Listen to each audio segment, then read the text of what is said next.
तो बच्चों आज से हम शुरू कर रहे हैं केमिस्ट्री की रॉकेट सीरीज़। तो इस रॉकेट सीरीज़ में हम क्या देखेंगे, रॉकेट सीरीज़ का मतलब है ये सभी चैप्टर को कवर करेगी। बेसिकली हम ऑर्गेनिक केमिस्ट्री के बारे में बताएंगे, बट ये बहुत तेज़ी से कंप्लीट होगी ये।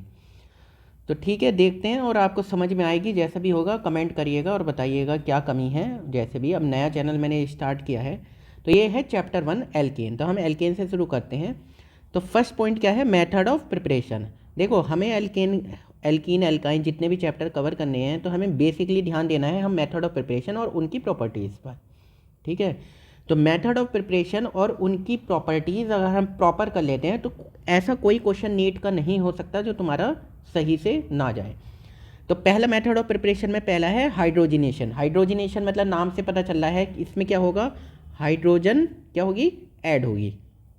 अब देखो कुछ भी चीज़ का ध्यान रखो, कुछ भी चीज़ ध्यान रखो, मगर हर मेथड ऑफ प्रिपरेशन में या प्रॉपर्टीज़ में रिएजेंट भूलना नहीं है। क्यों? क्योंकि रिएजेंट से हमें कनेक्ट होगा कि रिएजेंट में क्या प्रॉब्लम है, किस रिएजेंट से क्या बनेगा।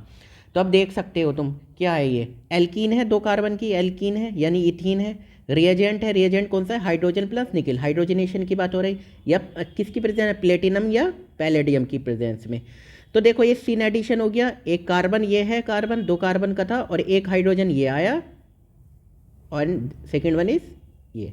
तो क्या बना हमारा, एथेन। ठीक है, अब थर्ड सेकेंड देखो इसके एग्जाम्पल, इथाइन है ये, इसका मतलब एक हाइड्रोजन फिर दूसरा हाइड्रोजन। रिएजेंट यही होगा, लिख देते हैं H2 प्लस निकिल, किसकी प्रेजेंस में, प्लेटिनम या पैलेडियम। ठीक है, तो ये क्या बनेगा, ये हाइड्रोजन फिर ये हाइड्रोजन, इट मीन्स एथेन बन गया। ठीक है, तो ये कंप्लीट। अब देखो थोड़ा सा फास्ट फॉरवर्ड में मैं ये मान के चल रहा हूँ कि आपने ये थोड़ी रिएक्शन पढ़ी हुई हैं, तो स्पीडली अगर हम करेंगे तो तुम्हारा एग्ज़ाम नीट के प्रिपरेशन बहुत ईजिली हो जाएगी। सेकेंड मेथड ऑफ प्रिपरेशन है क्या, from alkyl halide. Alkyl halide मतलब R, एल्काइल हैलाइड मतलब X। क्या हो सकते हैं नॉर्मली, क्लोरीन, ब्रोमीन, ठीक है, फ्लोरीन, आयोडीन। तो मोस्टली जो भी रिएक्शन देखोगे आप क्लोरीन ब्रोमीन के अकॉर्डिंग ही चलती हैं। तो फ्रॉम एल्काइल हैलाइड में केस 1 जिंक और किसकी प्रेजेंस में, HCl मीन एसिडिक मीडियम में। तो RX है, एसिडिक मीडियम है, जिंक और एसिडिक की मीडियम की प्रेजेंस में क्या बना है, ये R और ये हाइड्रोजन RH, एल्केन का प्रेजेंस हो गया। एक एग्जाम्पल भी होना चाहिए। अब देखो ये एक कार्बन, ये 2 कार्बन, ये 3 कार्बन और ये डबल बॉन्ड था, इसको एल्काइल हैलाइड का हाइड्रोजनेशन हुआ, क्या बन गया ये, मेथ एथ प्रो। तो क्या बन गया, प्रोपेन। ठीक है बच्चों, नेक्स्ट देखते हैं एग्जाम्पल। नेक्स्ट अब नेक्स्ट तुम क्या देखोगे, केस 2। ठीक है, हम यहाँ पे चाहें तो और भी एग्जाम्पल कर सकते हैं, आप देख लेना। केस टू है वुड्स रिएक्शन। फिर मैंने यही बताया था कि कुछ भी हो क्या नहीं भूलना है, क्या नहीं भूलना है, रिएजेंट। अब रिएजेंट नहीं भूलना, तो जब भी वुड रिएक्शन आए तो कैसे पता चलेगा ये वुड रिएक्शन है, तो इसका केवल ऐसे पता चलेगा, सोडियम या ड्राई ईथर इस तरह से लिखा हुआ होगा, आप समझ आओगे। सोडियम और ड्राई ईथर मतलब वुड रिएक्शन है। वुड रिएक्शन की खास बात क्या होती है, हर एक की खास बात होती है ना, हर इंसान में खास बात होती है। ये किसके थ्रू होती है, रेडिकल के थ्रू। अब reagent sodium dry ether radical के थ्रू होती है, और ये बॉन्ड नज़र आ रहा होगा, ये टूट रहा है, 2 रेडिकल बना, आर डॉट, ये एथेन बन गई। या यहाँ पे कुछ भी आर होगा तो ये डबल, एक तरह से क्या, इसमें मेन पॉइंट क्या है, क्या हो रहा है इसमें, नंबर ऑफ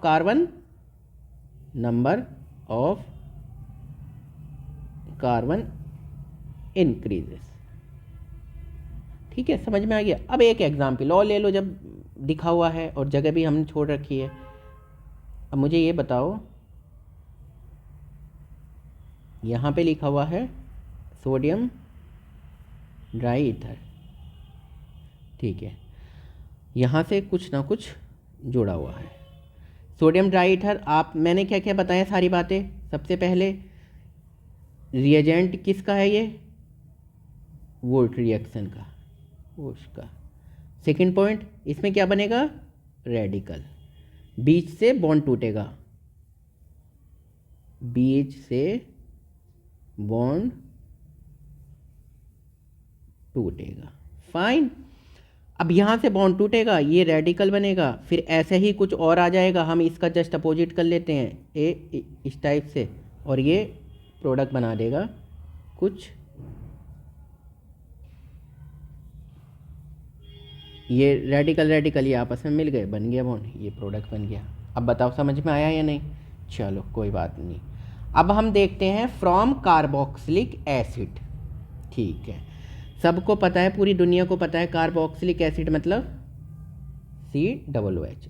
अब इसमें केस होंगे कुछ, ठीक है, वैसे बेसिकली 2 केस हैं। तो केस 1 सोडा लाइम डीकार्बोक्सिलेशन।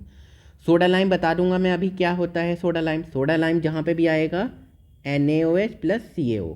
ठीक है, मैंने हर चीज़ में बताई है, रिएजेंट नहीं भूलना। तो इसका reagent soda lime decarboxylation, D मतलब रिमूवल, कार्बोक्सिलेशन मतलब कार्बन का रिमूवल, कार्बन डाइऑक्साइड रिमूवल। ठीक है, RCOOH रिएजेंट NaOH + CaO, ये याद रख लेना। ठीक है, ठीक है। अब देखो केस 2 क्या है। केस 2 है कॉल